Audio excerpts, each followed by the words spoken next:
রাত্রে অল্প একটু ভাতের ফ্যান মধু আর গোলাপ দুজনকেই খেতে দিল। তারা মায়ের মুখের দিকে একবার তাকিয়ে চুপচাপ খেয়ে নিল। গোলাপের চোখে যেন ভয়। মাকে দেখে রমা বুঝতে পারল।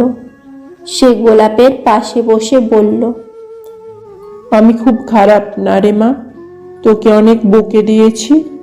বলেই রমার চোখ দিয়ে জল চলে এলো।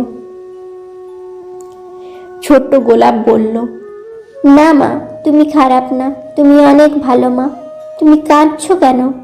আমি আর কোনোদিনও দুধ চাইবো না। কিন্তু তুমি চুপ করো।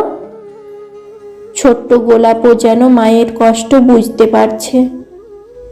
বাচ্চাদের ঘুম পাড়িয়ে রমাও নিজে ঘুমোতে গেল, কিন্তু চোখে যেন ঘুম আসে না পরের দিনের চিন্তায়।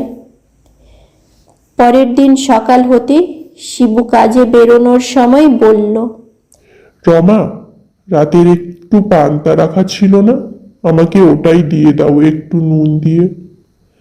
আর অল্প একটুখানি মুড়ি রাখা আছে, ওটা তোমরা খেয়ে নিও। রমা একটা ব্যাগের মধ্যে খাবার দিয়ে দিল। শিবু কাজে বেরিয়ে পড়ল।